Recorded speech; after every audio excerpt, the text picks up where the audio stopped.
It's such an honor to welcome Sarah McBride to Politics and Prose for her new memoir. Sarah served as the student body president of some local university. Georgetown, I think it was. I'm not sure. Yeah. Oh, come on. We're all here together. And her beautiful coming out letter sparked a national conversation and thrust her into the forefront in the battle for trans equality and visibility. I had never actually read the full letter until today, and I actually wept at my work computer. I now know that my dreams and my identity are only mutually exclusive if I don't try. In Tomorrow We Will Be Different, she details her tireless advocacy journey from her first statement through her work at Equality Delaware, successfully lobbying for protection for trans citizens. And by successfully lobbying, I mean getting laws passed, which is kind of amazing. And through her work as National Press Secretary at the Human Rights Campaign. Throughout all of this, Sarah interweaves a very personal struggle of love, truth, loss, and perseverance. It's a really beautiful document. Please do check it out. Sarah's in conversation tonight with a true advocate and supporter of the trans community, Congressman Joe Kennedy. He's the chair of the Congressional Transgender Equality Task Force, and his insistence on equality, equal pay for equal work, equal rights for equal love, has informed every policy and voting decision he's made in public office. In the face of new threats, he has doubled down on his beliefs, bringing transgender service member Staff Sergeant Patricia King as his guest for the State of the Union, and of course in his fierce intersectional democratic response. Please help me welcome Sarah McBride and Congressman Joe Kennedy.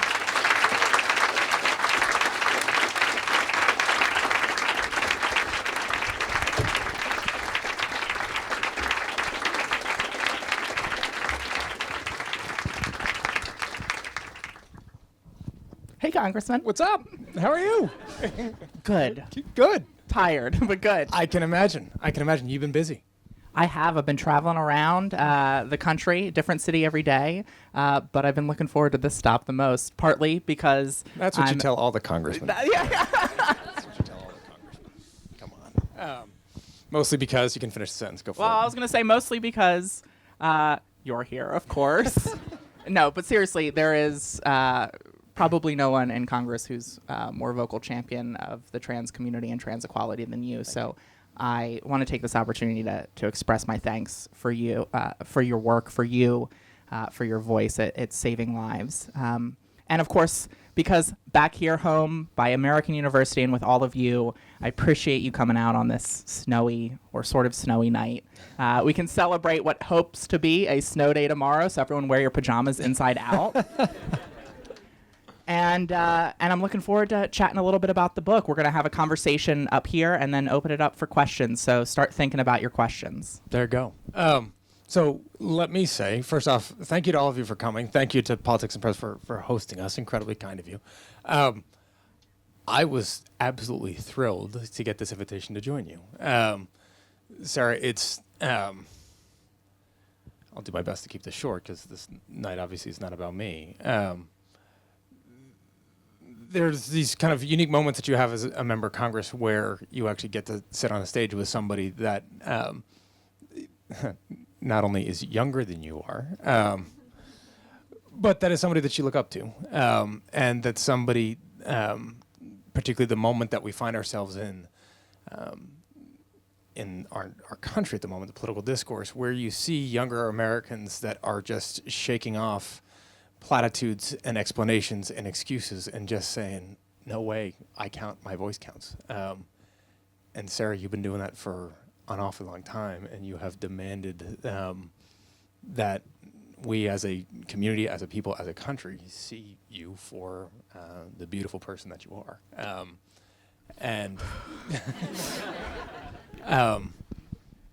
And that's a pretty amazing thing. So thank you for your courage in doing so. Thank you for inviting me to be part of this. And I'm thrilled to do it. So I've got a couple of questions which I want to get through. I'll get through them as best as I can. And then we obviously want to open it up to hear from all of you. So first one, hard-hitting one, insightful one is, why'd you write a book? Well, I think there's some audacity in a 27-year-old writing a book, so I was perpetually rolling my eyes as I was writing this. But I wrote it because I believe this is a critical moment in the fight for trans equality. I started writing in the aftermath of the convention after I spoke at the DNC, and obviously there was a ton of unfinished work at that time. But of course, the election of Donald Trump and Mike Pence brought a new urgency to this fight, and particularly a new urgency to sharing our stories. Because so often in this national dialogue on trans equality, we lose the simple fact that at the center of it are real people who love and laugh, hope and dream, fear and cry just like everyone else. And I felt like I have had quite a bit of life in the last 6 years, and that there was a story within that life that could help to open some minds and hearts, and hopefully serve as an entry point for some folks to gain a deeper understanding of what it means to be transgender, what it's like to be transgender, and to arm themselves more with the information, with the empathy that they need to be more like you and go out and be a passionate fighter for equality. Thanks. Just mutual admiration. Right. We'll get to some of that later because I've got a question on that part too. So walk us through a little bit of your story. You decided to come out as transgender at the age of 21, and as you all heard, if you haven't read it, an extraordinarily eloquent and passionate letter to your college community. Why was it important for you to come out so publicly, and walk us through what that experience must have been like for you? So, I always try to preface that no two stories are the same, that when you've met one transgender person, that means you've met one transgender person. But for me, I've known that I'm transgender my entire life. I remember some of my earliest memories lying in my bed at night praying that I would wake up the next day and just be myself. I think one of the challenges in the fight for trans equality that differs from the effort around gay, lesbian, bisexual, and queer rights is that most straight people understand what it feels like to love, and so they're able to enter into conversations around sexual orientation with a degree of empathy based on their own personal experience. But for folks who aren't transgender, for folks who are cisgender, it's a little bit more difficult because you don't necessarily have an analogous experience to that feeling of having a gender identity that differs from your sex assigned at birth. And for me, growing up, being in the closet, it felt like a constant feeling of homesickness, that unwavering ache in the pit of my stomach that would only go away when I could be seen and affirmed as myself. But for a while, I kept it inside. As you mentioned, I kept it inside for the first 21 years. I told myself that if I could make it worthwhile for other people for me to stay in the closet by making a difference in this world, by making my family proud, that those things would somehow bring me the wholeness and completeness that I sought. But it wasn't until I went to American and was elected student body president, and I think had the experiences I needed to come to the conclusion that making a change, making my community better, it would bring me a great deal of fulfillment, but it wouldn't feel the void of living in the closet. And I decided, I came out to my parents on Christmas Day in 2011, completely ruined Christmas. There's nothing to do after you open presents, so decided to have a nice conversation. How'd that go? It was, my parents were shocked.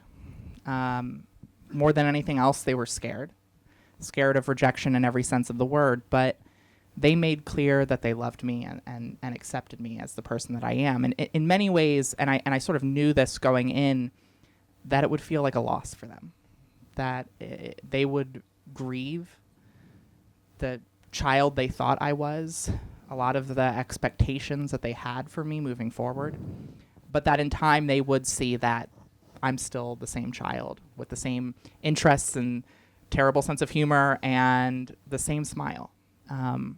And the first night after I came out, my dad went online and he Googled the word transgender. And he came across a survey put out by the National Center for Transgender Equality and the National LGBTQ Task Force called Injustice at Every Turn. And he came across a startling statistic that I think so many people are familiar with, which is that 41% of respondents in that survey said that they had attempted suicide at some point in their lives. But he saw, in looking at that number dropped dramatically when the transgender person is accepted by their family, and dropped even further when the transgender person is accepted by their community. And so that first night, my parents, crying in their beds, resolved that as difficult as it would be for them, they needed to love and accept me, not just because that's their job as parents, but because society would be looking at them for the standard for how to respond, because we all look to each other when we are dealt with something that we're not totally sure we understand. We look to each other for how we should behave and how we should respond. And so they knew that acceptance would create an expectation, while any kind of sense of rejection would provide an excuse for other people to reject me.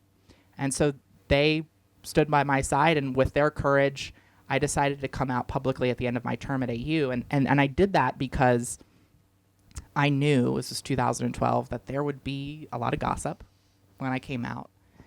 And the first thing they tell you, sort of in crisis management, and it, wasn't a bad crisis, but that you get your news out on your own terms and in your own words. And I knew that if I could get my experience out there, that it would help to humanize not just my experience, but hopefully the experience of other transgender people, recognizing my privilege, recognizing the limitations of my own story. And I also felt a responsibility as student body president to try to educate the campus community and whoever else would read it. While I was scared about the reaction, it was nothing but supportive. It was just a completely overwhelming experience of love, acceptance, and joy. And one student compared it to seeming like the school had won a sports championship. And we don't really do that very often, so I don't know how we would know. But it wasn't about me. It was just about the fact that everyone around the campus was celebrating the campus making a statement to this country, which is that while we still may be learning about transgender people and identities, this is how you respond. What do you attribute that to, the response that you got from your campus colleagues? And obviously you were high profile, you're the student body president, but why do you think that was a reaction that they had? Well, I think one of the reasons is that AU is a politically aware and engaged campus. And I think as students of history, they understand that discrimination never wears well in history, that rejection never wears well in history. And I always said as a student body president that we should make our college campus look like the country we want to build in 10 or 15 years. And I think people saw it as an opportunity to make that kind of statement, to be confronted with an issue that they may struggle with, but to exercise the most powerful human emotion of empathy and respond with compassion. And so that was part of it. But also, I would be remiss if I didn't acknowledge the fact that I was doing it with a great deal of privilege. The privilege of building these relationships as student body president, the privilege of being white, the privilege of my economic background, all of these different things that provided me a degree of support and opportunity that I think ensured that I came out in a really accepting environment. And when I looked around campus, it was abundantly clear to me that as great as AU is, it wasn't necessarily the reality for every trans student on campus, and it certainly wasn't the reality for most transgender people across this country. And if coming out was the hardest thing that I had ever done, it was still relatively easy compared to the experience of most, and that's why I wanted to get into advocacy, because it shouldn't be a privilege to keep your family or be safe from violence or not be kicked out of a school or fired from a job when you come out. I'll clap to that.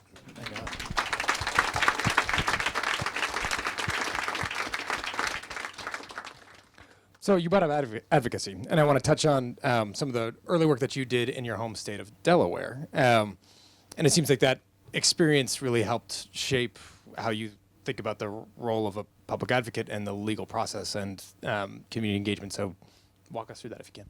Sure. So when I came out, and I prepared to graduate from college, I was faced with a decision no one should have to make, but one that is far too common for LGBTQ people, the decision between going home to the place you love or being safe and secure. Because at that time, Delaware was one of a majority of states. To this day, a majority of states still lack explicit protections for not just transgender people, but LGBTQ people more broadly in employment and housing and public spaces. And I was scared to go back to a state where I wasn't protected from discrimination. And I also knew that I had the privilege of picking a place that potentially could have protections like DC, and there are far too many people back in Delaware who didn't have that kind of opportunity. So I went back during the second half of the week of my second semester of senior year when I wasn't in class, and then right after I graduated permanently You had a week where you weren't in class as a senior? Second half. Right. I had College I is was, great. Right? Right? It was absolutely wonderful. I wasn't doing much schoolwork the first half of the week though either. And so I went back and I worked with Equality Delaware, the human rights campaign where I now work, came in and brought in money and staff and resources and knowledge. And day in and day out, we talked to these legislators and we told them our stories as transgender people. We had our family members come in, our parents come in, reminding people that transgender people have families, have friends. So what was the response from those legislators? Walk me through that a bit. So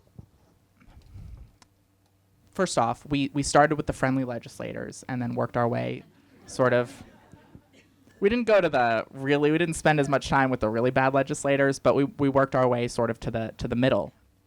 And I remember starting out, I was so scared that if the bill didn't pass, because I was probably the most visible person in that fight, that it would be an implicit rejection of me. That it would be very clearly the state legislature saying, we don't want you to come home. And I remember in trying to sort of protect myself from the feeling of really personal rejection, I started out sort of talking about facts and statistics and being abstract. And I saw the legislators just not care. And I saw them respond to my parents, who, one, are parents, and I think they could empathize with their experience as parents, but also were talking about their own personal experiences and were being vulnerable. And I think in many ways, one, I recognize that the political is personal, and I needed to in that fight be willing to be vulnerable just like my parents, because vulnerability transcends ideology, it transcends geography, it transcends race, religion, and gender. Everyone understands what it feels like to be vulnerable or to be scared or to feel like you're on the outside looking in. And you don't want that for yourself, and hopefully you don't want that for other people. And so I recognize that vulnerability is oftentimes that best path toward justice, and that if you can tap into their empathy, not just with stats and facts, but with human stories, that the legislators would no longer be able to look us in the eye and deny us the equal protection of the laws. I remember one legislator, as at one point, if you read the book, I go through the effort in Delaware. Our vote count is crumbling in the House, and one legislator says to the president of Equality Delaware, I'm so scared to vote for this. I think I'm gonna lose re-election, but I gave Sarah a promise. And I think that human connection, putting a face or faces to this issue, makes a world of difference. It's not gonna open every heart and change every mind. It's not gonna pass this kind of legislation in every state, but it is the foundation upon which I do think that we can achieve equality. And I think I saw that in Delaware. It was difficult, but at the end of the day, we were able to convince just enough, including in the state Senate by one vote, just enough legislators to say, we see you, we love you, and the heart of this state is big enough to love you too. So, from somebody that I can speak to this a little bit from the other side of that, somebody that came into office with a strong record of LGB advocacy, but that hadn't had a whole lot of exposure necessarily to trans rights. The courage of members of the trans community to spend some time with me, to be patient with me, to tell their stories. Stats are important. The human side of this is so incredibly critical. And I will tell you, I think your insight on this is right on, although I wasn't necessarily at this point then. I've got a 2-year-old and a 3-month-old. Some of the most powerful advocates are parents, because not only do they tell us these incredibly compelling stories, but when it comes to a parent's love for their child, it is something that every single parent can relate to. The challenge is, even in a state like Massachusetts, which we'll get into this a little bit later, has on the one hand, a perceived reputation of being so forward-leaning on these issues when it comes to trans rights. We're not, and we're actually under threat with a rollback by ballot initiative of some of these issues in referendum in November. Yeah. But the willingness of members of the community to spend time with members of the legislature, to walk them through it, to tell their own, open up their vulnerability, walk through what it's like to be afraid for your child, walk through what it's like, the issues that young members of the trans community had to take into account just over the course of their day. The fact that one parent, and it still sticks with me, had a folder full of affidavits from their neighbors because other parents from summer camps would call to report them to the police to say that they were abusing their child, and had a safe folder of affidavits put forth to say, no, we're supporting our child, and here's record after record after record. This burden, though, comes down on advocates, and it comes down on folks in the community to be willing to shoulder it. It's not fair, it's not right, but I have to say, from somebody who has found a voice on this, it has been because of you and so many members of the community and their parents that have been willing to shoulder that, and their patience that they've shown. So, thank you. Well, thank you, and I think your point, both points that you make, is so well taken. One, I think one of the more dangerous narratives in the LGBTQ community is that every person has to be out, right? As you said, that is an unfair burden to place on an already marginalized community. As trans people, that can so often put that asterisk on our gender identity, which can cause pain. And I'm not going to fight for every person to live their sexual orientation and gender identity the way they need to by telling them the way they should live their sexual orientation or gender identity. But there's also no question that if you feel safe and if you feel comfortable, there can be few things more empowering than sharing your story. And there can be few things more transformative than sharing your story. And I remember, the first couple days after I came out to my parents, answering every question they had, I recognized that if I meet someone where they are and they have a willingness to grow and a willingness to learn and a willingness to listen, that we can move people, that we can demonstrate the stakes of this issue, the humanity of this issue. We can tap into their empathy. And that experience with my parents early on has sort of been my model for advocacy I don't necessarily, I'm going to require every single person to do this, but willing to go in and take the time to talk through every single aspect of the issues and challenges we face and be vulnerable, because I do think that will be our path forward. I agree, and thank you for being willing to do it. Next question is, what do you think are the biggest challenges facing the trans community at the federal level? And I can think of two, but I'll let you answer that. Donald Trump and Mike Pence? Yeah, that would be great. There you go.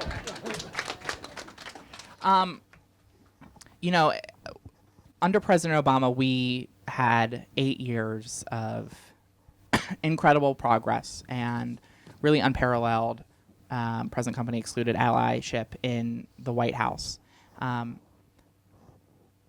I can't overstate the sort of sea change from that administration to this administration, from that presidency of progress to this presidency of prejudice.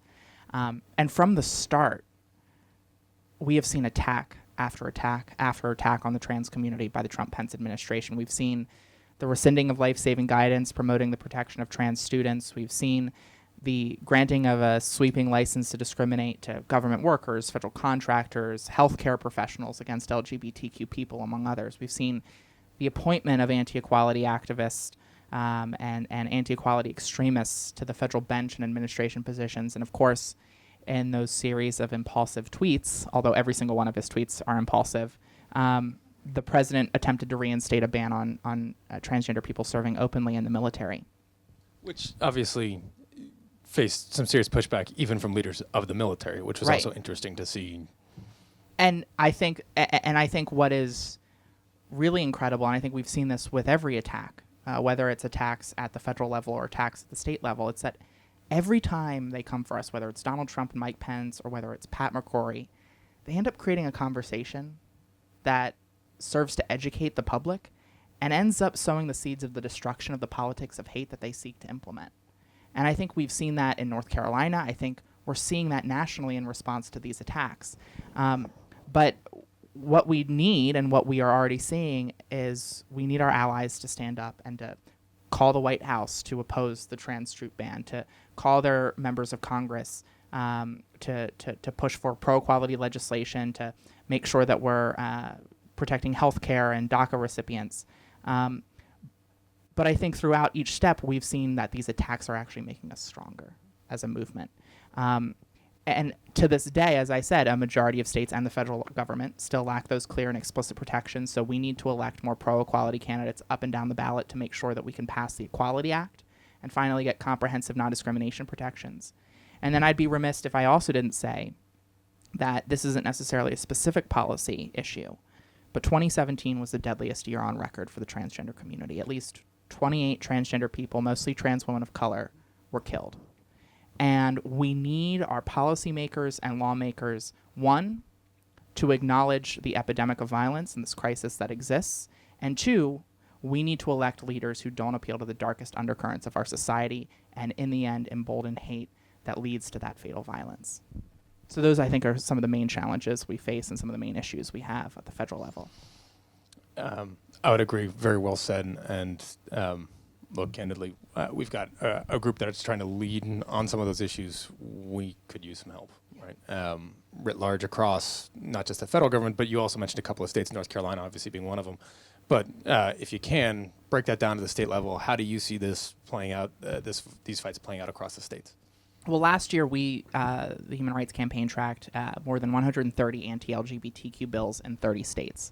And two of the most common forms of anti-LGBTQ bills are obviously these so-called religious freedom bills, bills that seek to license discrimination under the guise of religious freedom. And I think it is so important for us as a community, for our allies, to make clear that this is truly a corrupting of religious freedom, that religious freedom is a fundamental American value, but it has always been a shield for religious minorities against government persecution. It is not a sword to inflict harm on people. And then the second form of these terrible bills are the sort of North Carolina anti-trans style bills. And one of the most frequent questions I get from people is, why are y'all talking so much about bathrooms? And my response is sort of threefold. The first is that, frankly, trans folks would rather not talk about bathrooms. We'd rather talk about equality and dignity throughout daily life. It's our opponents of equality who keep focusing in on bathrooms. And they do it for two reasons. One is a political messaging reason. They understand that everyone feels a little bit vulnerable in bathrooms. And that makes bathrooms fertile ground to stoke fears and spread misinformation, to stoke on the lack of education that still exists in far too many places. But it's also more insidious than just political messaging.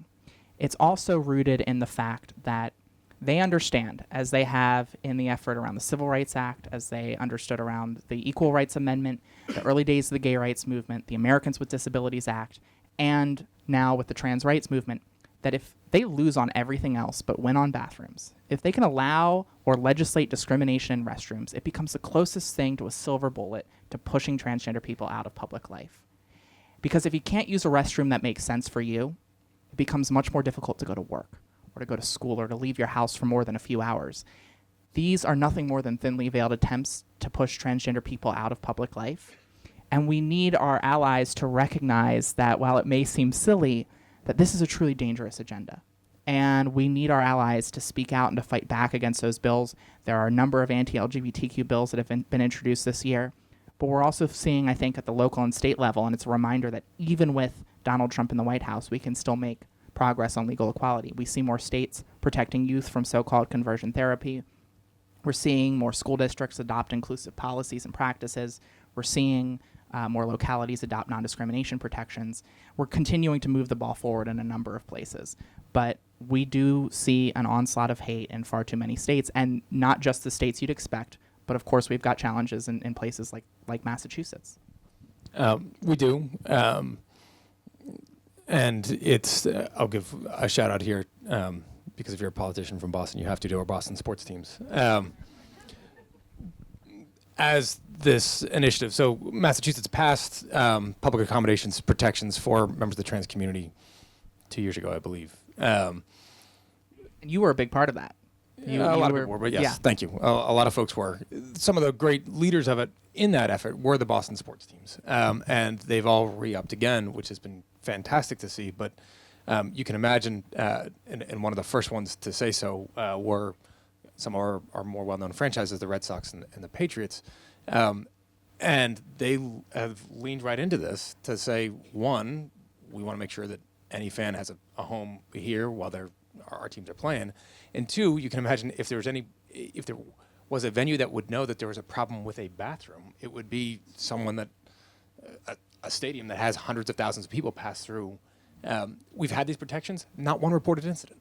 So when you have opponents say this is a major threat, this is an issue, folks, if it ain't an issue for a bunch of celebratory Patriots fans and go Eagles. I don't you really cut like me sports. deep on that one. So sports. A credit to the leadership of those organizations and the institutions to stand out, step forward, be willing to take this on, but also for them willing to be to share those stories and say, look, it's just not an issue. It hasn't been. It's not. And that's been the case in every place where these protections, the over 100 localities that have adopted the protections, almost 20 states that have adopted these protections.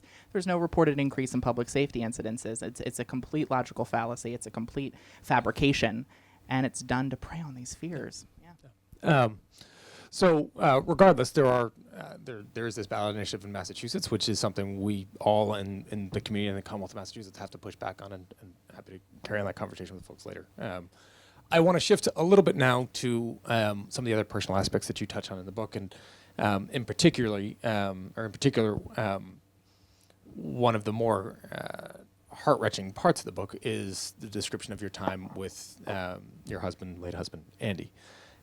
You write openly about the joy that you obviously shared with him and the cruelty and the stress that you went through in his sickness and his passing. And I wanted to get you to just talk a little bit about what experiences from that time stand out to you and how that experience has helped shape your message and advocacy since.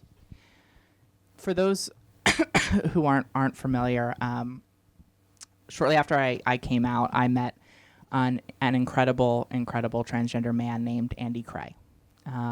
He was an advocate, an attorney. He was working at the Center for American Progress, where I also worked for several years, trying to expand access to healthcare for LGBTQ people. When we met, I had admired his extraordinary advocacy, his courage, his sense of humor, our mutual love of terrible reality television, and I fell for him pretty hard. And after we started dating, Andy was diagnosed with cancer. He went through radiation, chemo, and surgery. Got a clean bill of health, but then several months later, he got the news that every single patient fears. His cancer was back. It had spread, and for him, it was terminal. When Andy found out that he didn't have much time left, he asked me to marry him.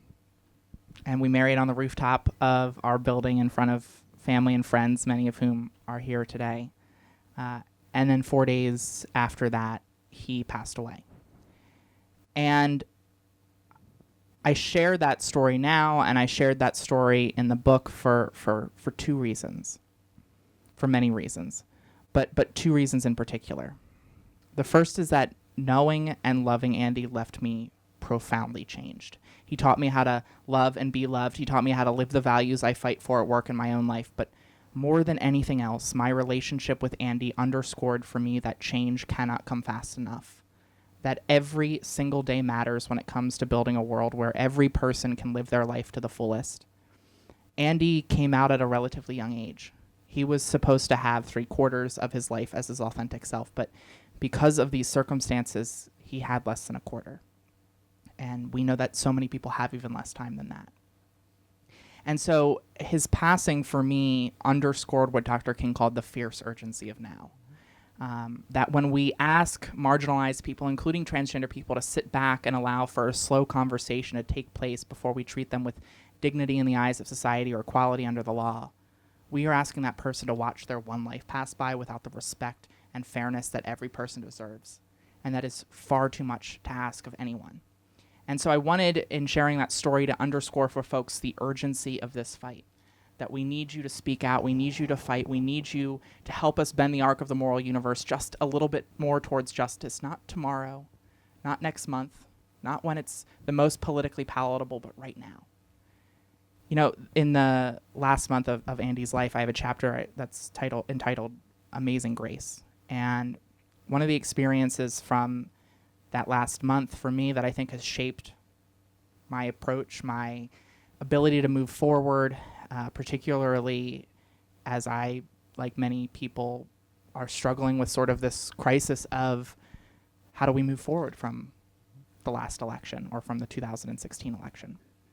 And the lesson came from my brother, who's a radiation oncologist, and he said to me, this is going to be incredibly difficult, but look around and take stock in acts of amazing grace that you will see around you.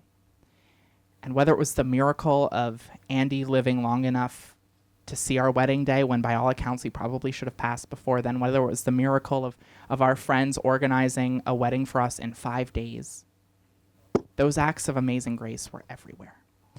And what it taught me is that all of us, even in the darkest moments, even in the most troubling times, can see amazing grace all around us. It reminded me that hope only makes sense in the face of hardship. And for me, I think that is the lesson of the last year. It's the lesson of our movement and our community, which is that there is amazing grace that is happening all around us. And that through that grace, we have transformed impossibility into possibility into reality. We've seen that change is possible, and if we've done it before, then I know we can do it again. And so for me, those experiences inform who I am, and I bring them to my work every single day, and I ask myself one simple question, which is, what would Andy do in everything I do? Sounds like a pretty incredible guy.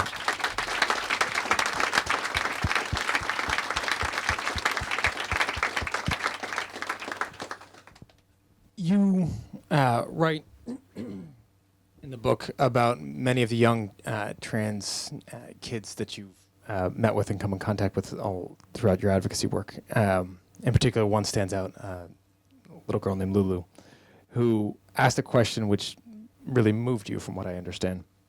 And it's, what's your favorite part about being transgender? You now have done what any good politician does, which is steal that question, take it for yourself,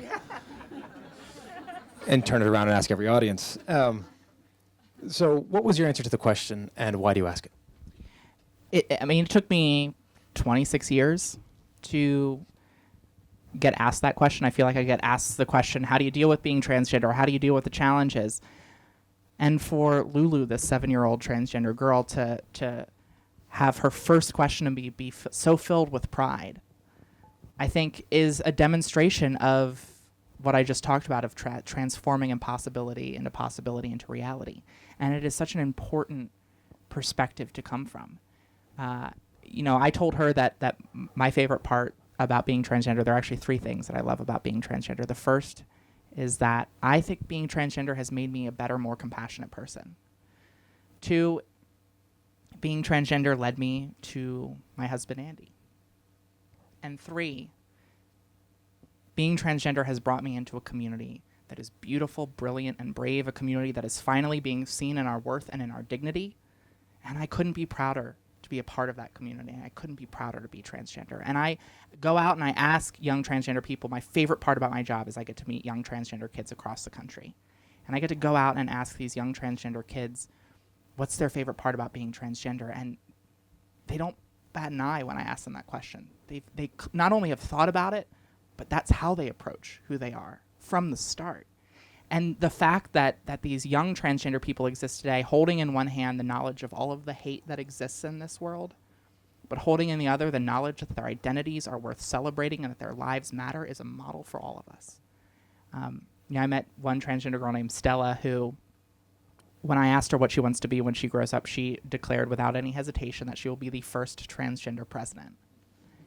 And for me, as someone growing up who always believed that there was no room in advocacy or in government or in politics for people like me, to meet a young 13-year-old transgender girl who is both dreaming big dreams and living authentically all at the same time is a demonstration of our progress. And as many challenges as remain, as much work needs to be done, I don't think we can ever forget how far we've come. We can never forget that we have done what is politics at its best, which is not the art of the possible, but the art of turning the impossible into possibility. Given that, and given that story, what do you, as readers go through your book, what is it that you want them to take away from it? What is it that you hope that they take away from it? I think the best part about writing this book was that for me, I'm going to be upfront, I was going through a crisis of faith after the election, after the 2016 election. Hey, me too. Right? I think all of us were.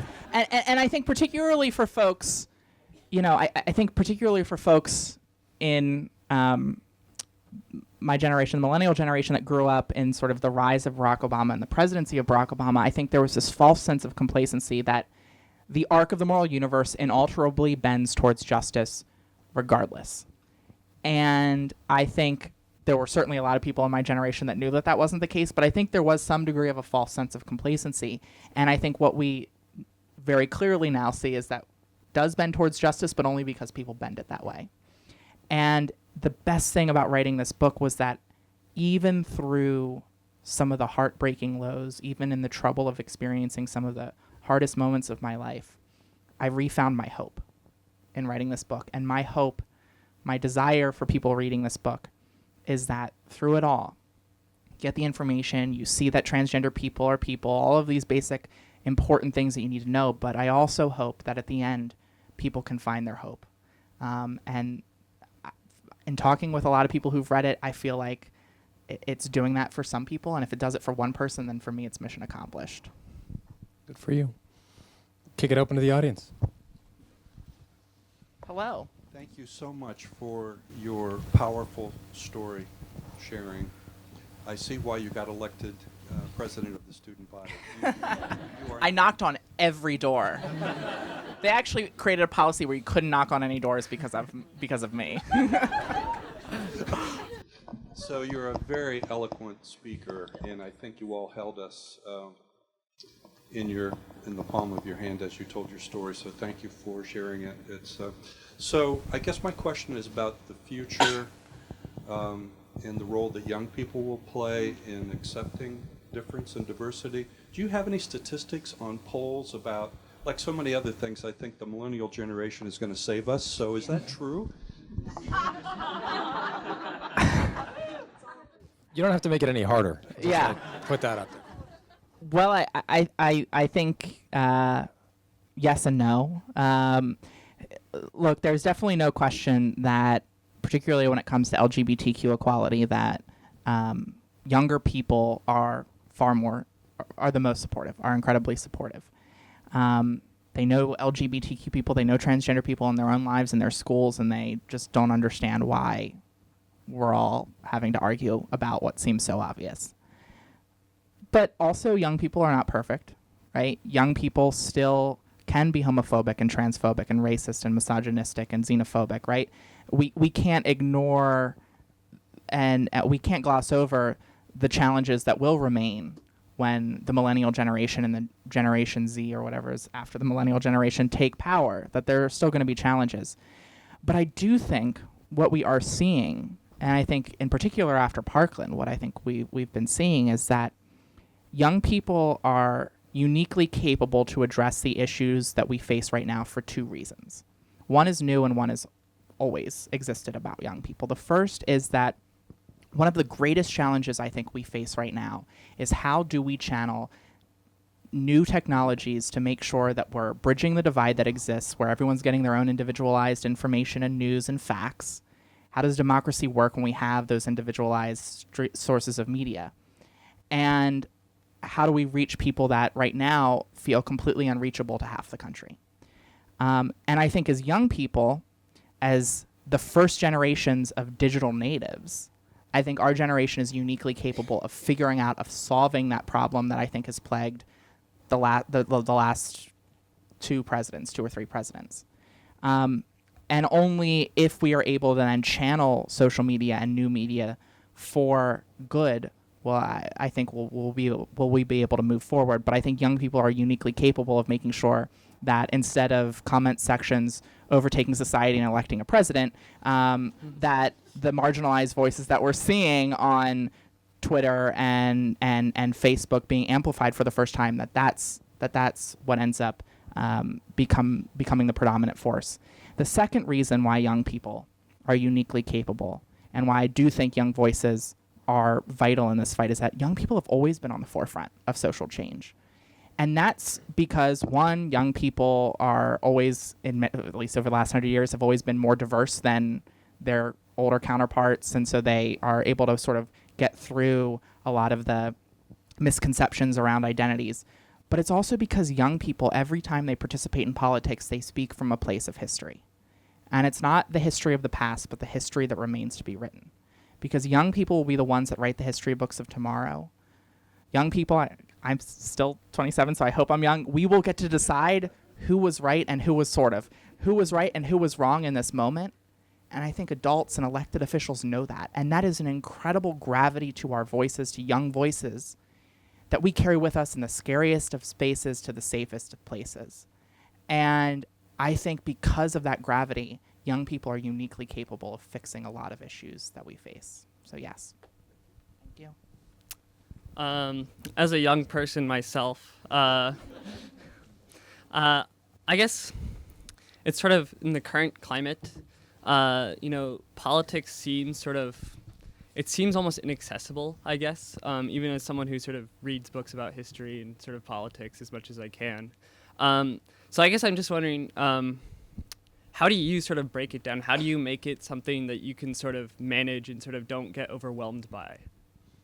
We're going to take two questions at a time so we can try to get through as many of these as we can. Great call. We have some time left, but probably not enough to get to everybody individually, so please. Sure. For the 2024 ticket, is it going to be Kennedy McBride or McBride Kennedy?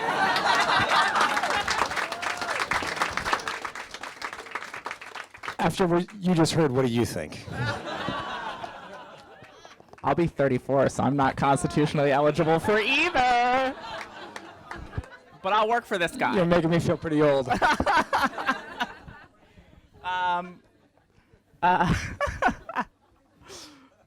Thank you for that comment. That's not a question. So, how do I mean, look, there are times where it's really overwhelming. And there are times that it's difficult to start to feel hopeless. But Valerie Jarrett tweeted this the other day, and it's very millennial of me to quote a tweet. But she was probably quoting someone else, but she said, change always seems impossible until it's inevitable. And I think that that's what we've seen throughout our history. It's oftentimes in the darkest moments that movements are born, that history is made. It's oftentimes in the instances where you see hate rear its ugly head that people finally recognize just how wrong that hate is. I think that what we have seen is we have seen a movement that has grown exponentially over the last year and a half of people of every background and walk of life coming forward, marching, protesting, writing and calling their members of Congress, and we're already seeing that it works. And if it can work when folks who aren't great, and not to get partisan, but when non-pro-equality, when anti-equality politicians control the White House, control far too many state legislatures, control both chambers of Congress, if we're able to achieve what we've been able to achieve over the last year and a half in protecting the Affordable Care Act and in beating back these anti-equality bills, if we've been able to do that over the last year, imagine what we can do when we actually gain the power, when we actually elect enough people that we have control of those chambers of Congress and those state legislatures and the presidency. And I am convinced that we will get to that place very, very quickly, I think. And I think we will be uniquely ready once we have that, with the movement that we've constructed, with the progressive voices that are finally coming forward and being amplified and being lifted up, that we'll be able to create the kind of change that right now may seem impossible. But when it does, it will have seemed inevitable. So thank you. Sir. Speaking as an old person, I've witnessed the long slog for racial equality and for women, and it's been remarkable how quickly the LGB movement moved since 2006, when the issue was used to, or whichever year it was, but when it was used as a divisive thing. Suddenly now, gay marriage is a constitutional right. What I'm puzzled by, and puzzled in sort of a good way, is how is it that when President Trump tried to ban transgender from the military, amazingly, Senator Orrin Hatch came out and opposed it, and Mattis opposed it, and the Joint Chiefs opposed it. And yet, so while that element of society is still fighting to some degree a last-ditch battle on gay marriage, they all seem to come to the defense of transgender. And I'm genuinely puzzled. And how do you reconcile that? Let's take one over here, too. Thank you. It's a little bit of a different question, different topic. My name's Ellen. I'm a sophomore at AU. I'm studying poli-sci, and I'm from Massachusetts. And What part? Natick. Nice. You can move into the 4th district. We'll take you anytime. So my question is, as a college student, what are some concrete things that I can do to be an ally to the trans community? I feel like there's a lot of vague ideas about being an ally and supporting, but what are some actual concrete things that I can spend my time doing? Sure, that's a great question. So on the first question about sort of the what feels like a rapid rate of change and people like Orrin Hatch being good on certain issues when they were not great on issues before. Yeah, I think there's no question that from 2004, I think, to the Obergefell decision that things happened on marriage equality maybe quicker than a lot of people anticipated, but it also didn't happen overnight, right? That was the result of 40 years of work, of people coming out, of allies standing up, of infrastructure building and movement building that allowed us to go from a place where in 2004 and 2006, 30-some states adopted marriage bans to a place where marriage equality is a reality in every single state in the country. And that was a result of incredible movement building. I think that, on the issue of trans folks and sort of support for trans people right now, I think in many ways we've become the new boogeymen of anti-equality politicians and activists. I think, to your point, they're seeing that political support, public support is actually very much behind us. I think the bipartisan outrage to the transgender troop ban is a byproduct of two things. One, it is a policy that literally has absolutely no logic and absolutely no reason. And that is seen across the board, I think. But it's also a reflection of popular opinion, to your point. And I think in many ways, because of this joint movement, there are a lot of people who, on the issue of marriage equality, remember being wrong, and they regret being wrong. And that experience is fresh in their minds. And so when they come to the issue of trans equality, I think part of it is that they don't want to be wrong again. And they understand that maybe they don't understand it, maybe they don't have their minds wrapped around it, there's definitely a lot to learn, but they don't want to be on the wrong side of history again. And I also think that I think because of social media, we have seen the amplification of trans voices and trans stories, of diverse trans voices and trans stories, that I think has laid the foundation for those folks on both sides of the aisle to support us because of the public opinion that has been swayed because those stories have been heard. Allies. I think there are first off, there are three things I'd say. First is, everyone always says this, but it's true. Speak out even when it seems small. We need our allies not just to be allies, but accomplices, which means putting something on the line, right? Making folks a little bit uncomfortable. That means if you hear the joke, if you hear the comment in class, if you hear it on the quad, if you hear it in the DAV or, what I'm just endless AU references, TDR, to say something, right? It may seem like a small comment, but it might be the 20th time a transgender person has heard it that day. It may make other people uncomfortable. It may make you seem like a downer, but it's the little things collected as a whole that can feed really significant discrimination and violence. So it's speaking out even when it seems small. It's speaking out when it seems big. It's attending those rallies. It's making sure that you are protesting anytime this president and his administration try to legalize or legislate or implement discrimination. It's also not ignoring the change that's right in front of you. I think AU students in particular can be guilty of this. I saw it when I was there, which is that we're so consumed with the change that we can make in 20 years that we forget about the change we can make right in front of us. So run for student government. Be a part of campus organizations. Make sure your programming is inclusive of trans people. Make sure that if you're in student government, you're advocating for the university to adopt more and more inclusive policies. These are tangible ways that you can contribute and help save lives, empower lives right now, right in front of you, right on AU's campus. I'm going to add one more. I'm going to imagine at a national university like AU, you're going to have friends from a whole bunch of different states. That's one of the unique opportunities that a university like AU has, is you bring people in from all over the country.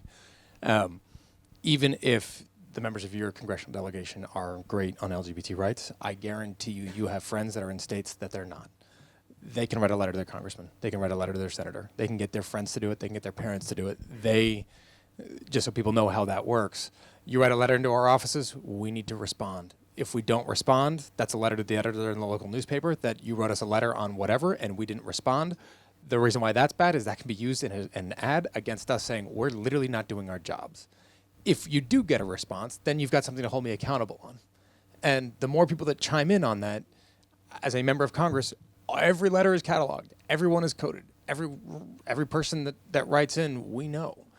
But you also then track what issues are coming up, which ones are going down, where people are in this. And if they're going to be there for a while, they will see a trend. They will notice that there's issues that come up over and over and over again, that there's issues that more people are writing in on, that your district is moving in a direction or your state is moving in a direction that, if nothing else, there's a constituency you now have to be responsive to because it is your job to do it. And most folks don't quite follow up like that, but you've got an enormous ability, given the school that you attend, the networks then your students have. Those students have parents. Those students have friends. They've got high school friends back home. They can leverage those networks to, at the very least, get us on record, hold us accountable, and push slowly but surely, and I'm telling you it does matter, to push that forward. So 2 at a time, and then the last 2 I think we'll have to cut after the gentleman standing in the, you. Yeah. So these 2 and then last 2. I'm a 71-year-old transgender woman from Mississippi. I began transition 4 years ago, so I'm late to the process. I volunteer. I am recently volunteering with HRC, and in the process of learning how to lobby state legislature.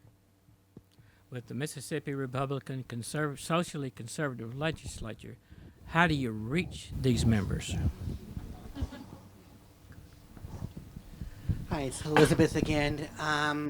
In my first off comment then question, I grew up here in D.C. off of Foxhall Road, but I went to college in the Bible Belt. And in the early phase of my transition, bathrooms were definitely a big deal. And thank God for the single occupancy bathrooms at Starbucks. But my next question is my question is sort of like a logical one. When you fly on airplanes, you notice the bathrooms just say lavatory.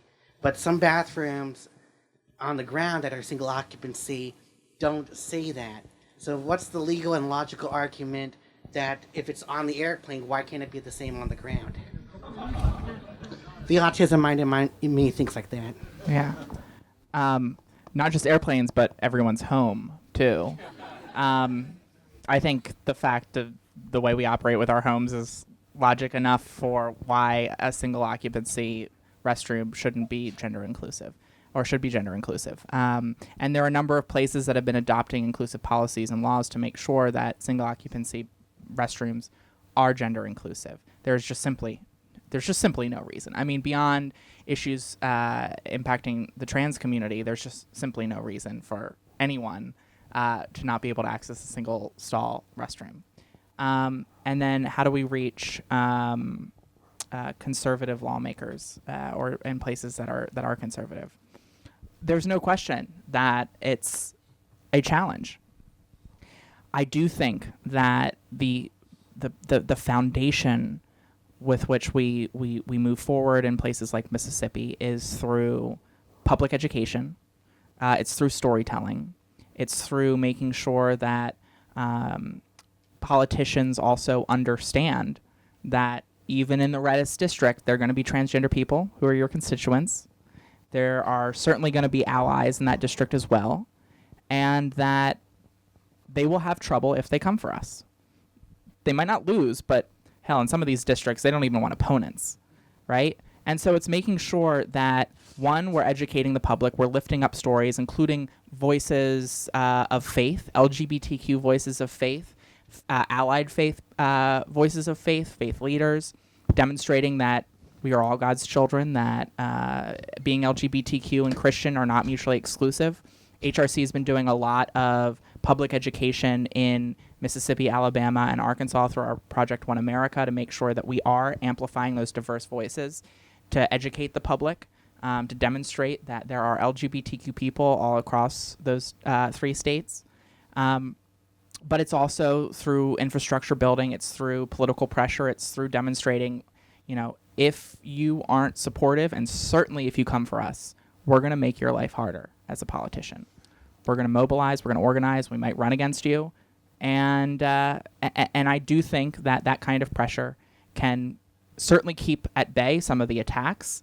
And I think over the long course, with the public education, can result in even the most conservative states passing protections.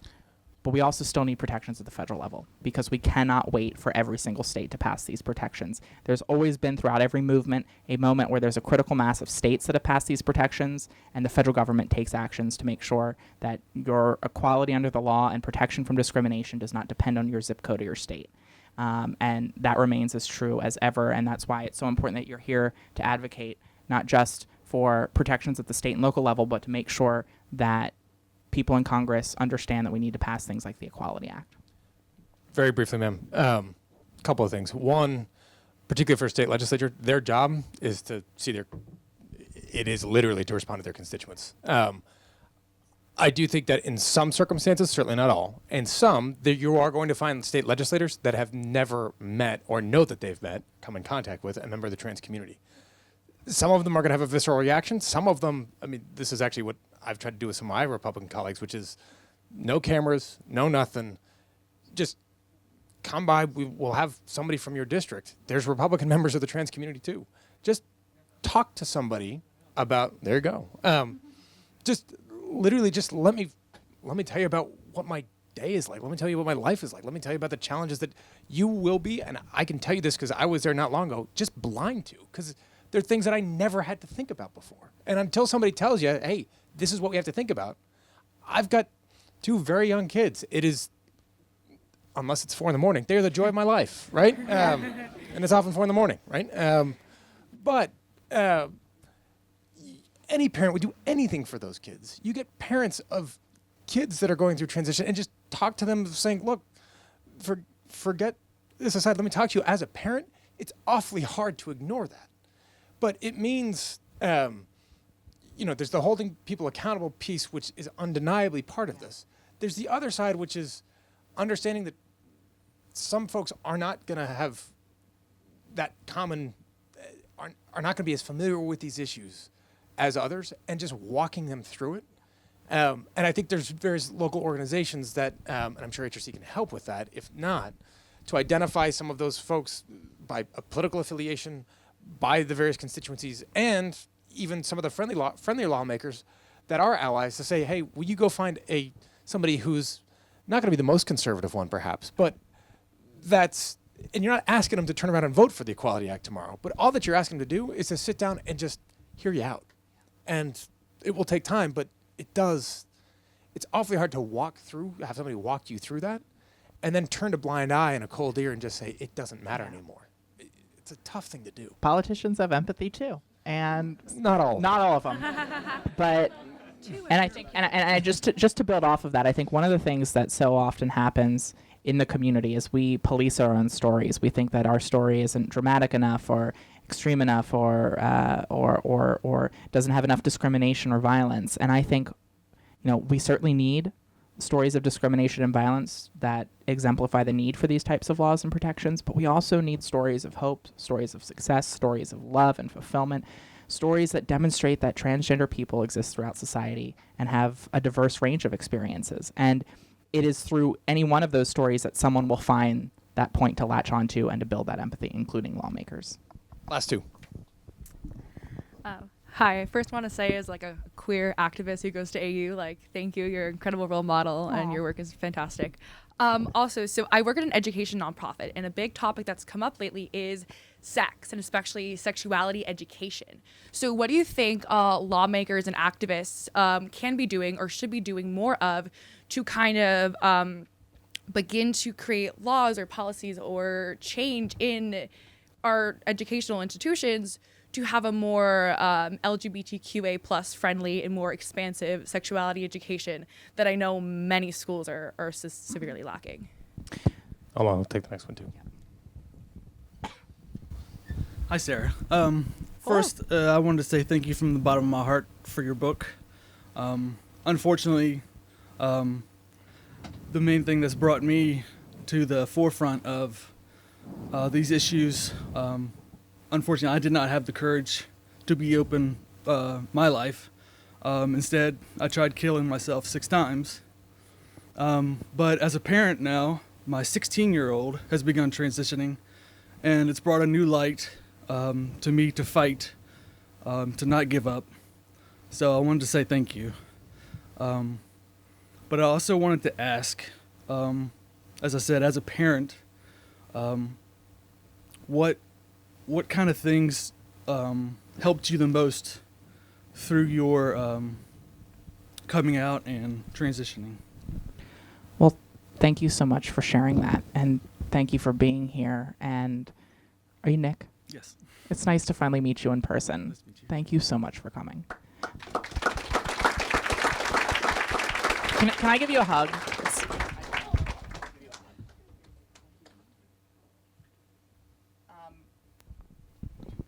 So to the first question about making sure that schools are more inclusive, to your point, I think you're absolutely right that we need to make sure that we have health education classes that reflect the full diversity of humanity, and that includes LGBTQ lives. That is absolutely necessary. We need more schools and state and the federal government to adopt clear protections from discrimination for LGBTQ people in schools. But one that I think area that doesn't get enough public discussion, but one that I'm really excited about HRC working on, which is through our Welcoming Schools program, which is this program that goes into elementary schools for the most part and seeks to make those spaces more inclusive, not just of LGBTQ people, but really to free people from any kind of gender-based bullying and bias. And I think some of the things that oftentimes gets overlooked is that anti-LGBTQ bias at the end of the day is gender bias. It's gender stereotyping. And if we can create schools, including elementary schools, that don't reinforce this arbitrary binary, that don't reinforce these gender stereotypes, we're not just going to free LGBTQ young people. We're not just going to free them and allow them to be themselves at an early age. We're going to free everyone from the constraints of sexism, misogyny, and gender stereotyping that keep all of us from being able to live our lives authentically and fully. And that's one of the great things that the Welcoming Schools program does, is it goes in and it works with schools and administrators and faculty to make sure that they're not just inclusive environments for young LGBTQ people, but that they're moving past those arbitrary gender stereotypes, that they're not segregating kids by gender when they're going to gym class, or they're not doing these things that reinforce, what for me only ended up causing me pain in elementary school. And then, Nick, to your question, I think there are two things that give me comfort today, and I think have given me comfort since I've come out. The first is a lesson I learned after I experienced pretty significant hate and online harassment. Sounds absurd, but after a selfie I took in a restroom in North Carolina that I was technically barred from being in. I never anticipated that there'd be a number of stories that just led with, Sarah McBride took a pee today. But I took the selfie to demonstrate to people on my social media that this was an issue that impacted real people, and it ended up, much to my surprise, going viral. And I got a ton of hate and a ton of vitriol and threats, death threats, and threats of sexual assault and sexual violence, and just this inundation of hate that caused me, even though I knew that the news cycle would end, that the selfie would no longer be viral, that the comments would stop. It was the only moment in my life where I've ever even, for a second, thought of suicide as even a rational thought in my life. And I thought, sitting there I was actually in Colorado, sitting in a hotel room just thinking to myself, this needs to go away, and there is one way to go away. And there was a light at the end of the tunnel. And for so many people, that light is either very distant or they can't even see it. And I went through a period of time where I wondered, can I do this work? Can I survive this work? Can I deal with the hate that will come my way? And I did a lot of reflecting. And I learned something that I think makes the hate hurt less for me. And that's, everyone deals with some sort of insecurity. Everyone deals with something that society tells them they should be ashamed of, whether it's their sexual orientation or gender identity, or whether it's how they look, what they do, where they come from, any whole host of issues that society creates insecurities around. Everyone struggles with that. And the thing about LGBTQ people is that we've accepted that fact about us, and in many cases we've moved forward from a place of pride. And the bullies see that. They see that power and they're jealous of it. They see that agency and they're jealous of it. And it was so important for me to understand that I am powerful. I am powerful just by being. LGBTQ people are powerful just by being. And for me, that knowledge of that power, that understanding of where that hate was coming from, it allowed me to move forward. And what has continued to provide me hope and provide me comfort is the knowledge that there is truly a growing alliance of allies across this country who see us, who love us, and whose cause is our cause. And no matter the slurs you hear around the dinner table, no matter the bullies you see from the White House to the playground, it doesn't change the fact that there are millions of people across this country who see you, who love you, and who are fighting every single day to make sure you are treated with the dignity and fairness that you deserve. And that knowledge is not just comforting, it's transformative. And I think we only are going to continue to see that alliance of allies grow and gain strength and steam in the coming years. And so those things give me comfort. And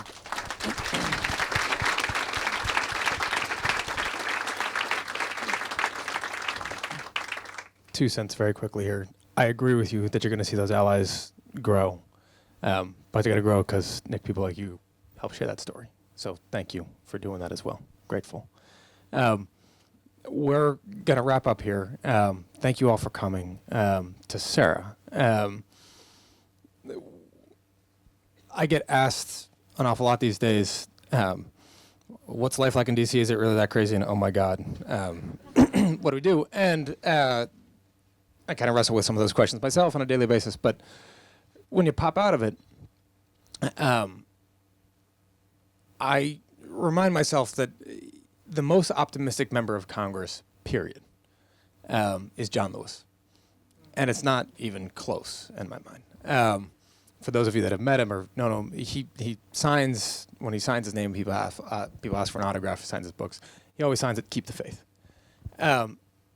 And he's the most optimistic one because he will tell you story after story of where he has seen the capacity for humans to change, where he has lived it, the brutality of the worst hate up close, and where his government had continued and continually failed him, to one now where he can be the moral conscience of our legislative body, through a lot of pain and a lot of suffering that he should not have had to go through, but he did. And he knows that, and he'll talk about how we take these steps forward, but yes, oftentimes take these steps back, but that we will continue that march towards progress. And in your words, that tomorrow will be different. And I cannot help but, in the past hour, listening to your words, Sarah, talk about your journey, your ability to give voice to so many others. To see those two stories blend together, where what is so obvious to a younger generation today about racial disparities in our country, and an immediate visceral reaction to say that's wrong. There are not good people on both sides. We do not treat people this way. There's a human decency and dignity that we all celebrate, that we all share, and that is the de facto truth. To know that effort that Mr. Lewis has put on his shoulders and that he continues to champion is exactly 100% in line with your advocacy and your efforts, and the voice that you bring to what is a discussion on civil rights, and the ability of the most powerful nation in the world to strive to continue to become a more perfect union, knowing that we're not there yet and we might never be, but that it is through that effort and that fight and that grind and that sweat and those tears that our humanity comes forth and that we celebrate it. So I am so honored to have been with you tonight, grateful for your book, your words, your eloquence, your courage. Please do not move to the 4th District of Massachusetts. But other than that, I wish you all the success.